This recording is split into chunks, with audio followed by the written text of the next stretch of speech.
Article 14 of the Universal Declaration of Human Rights.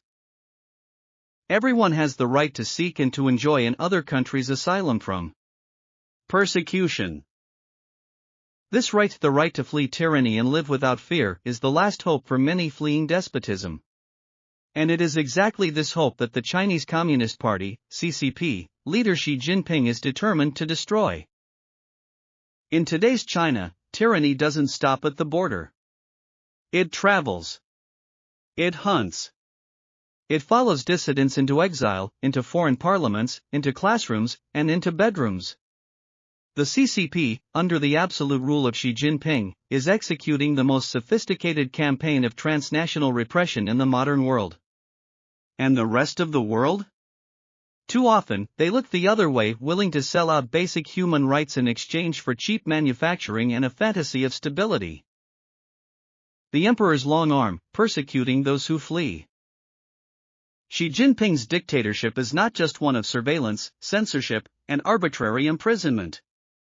It is imperial in ambition, with global reach and utter contempt for international law. People who flee China seeking asylum for crimes as simple as filming a protest or criticizing officials online are stalked, harassed, and far too often forcibly dragged back into the jaws of dictatorship. Case: Dong Guangping, kidnapped from Vietnam. Dong Guangping, a former CCP police officer turned human rights activist, fled to Vietnam in search of safety. He was a registered refugee under the protection of the United Nations, a status that should have shielded him from such abduction. But in 2022, he vanished. Vietnamese authorities, under Chinese pressure, abducted and handed him over in secret. His family heard nothing for months. Only later did the CCP confirm that Dong Guangping was in custody. This was not deportation. It was political kidnapping repackaged as diplomacy. Case: Lu Xinglian and Yang Chong, trapped in limbo. In 2018, two Chinese dissidents fled to Taiwan after being persecuted for their political beliefs. But due to Taiwan's complex relationship with the CCP, they were denied entry and forced to live for over 120 days in a transit zone of Taoyuan Airport. No country dared to anger Beijing by granting them asylum. They were not criminals. They were thinkers. And for that, they were left in bureaucratic purgatory, paying the price for Beijing's geopolitical blackmail. Voluntary returns, the lie that masks the CCP terror. Xi Jinping's regime doesn't always need to kidnap dissidents directly. It uses fear as a weapon.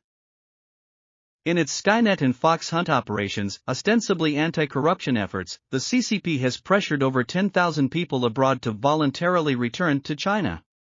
But what does voluntary mean when your parents are detained back home? When your pension is frozen?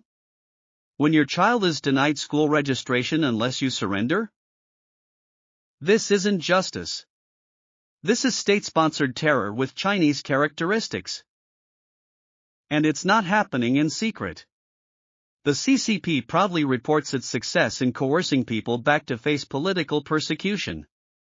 These are systematic assaults on the very principle of asylum enshrined in Article 14, carried out on an industrial scale, while the international community barely musters a whisper of protest.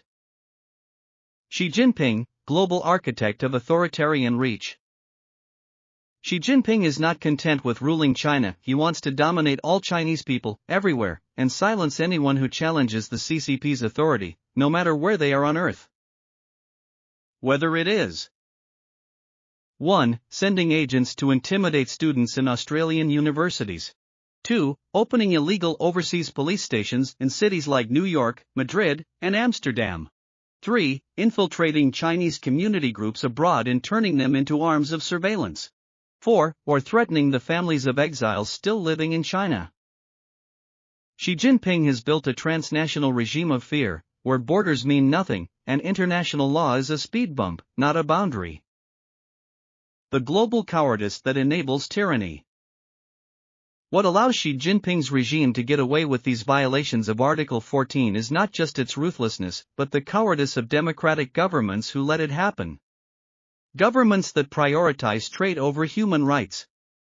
Universities that muzzle students to protect partnerships. Tech companies that help build the surveillance tools of repression. Let's be clear, Xi Jinping is not just a dictator at home. He is a tyrant without borders. He is the enemy of refugees. The enemy of asylum. The enemy of liberty. And every government that fails to stand up to his cross-border crimes is complicit in the destruction of the right to seek refuge. Conclusion: Article 14 was written for moments like this. The right to asylum exists because the world once said never again. Because the world swore it would never stand by while regimes hunted people down for their ideas, their words, their beliefs. Xi Jinping is testing that promise. He is betting that the world will stay silent, will stay greedy, will stay afraid. But silence is surrender. Article 14 must not be reduced to a ceremonial phrase. It must be a line we defend with every ounce of moral strength. And defending it means confronting Xi Jinping directly, naming his regime for what it is. A global predator. A machine of persecution. A dictatorship whose reach must be broken before asylum becomes a myth. If we abandon the victims of Xi Jinping's repression, we don't just betray them, we betray the future of human freedom itself.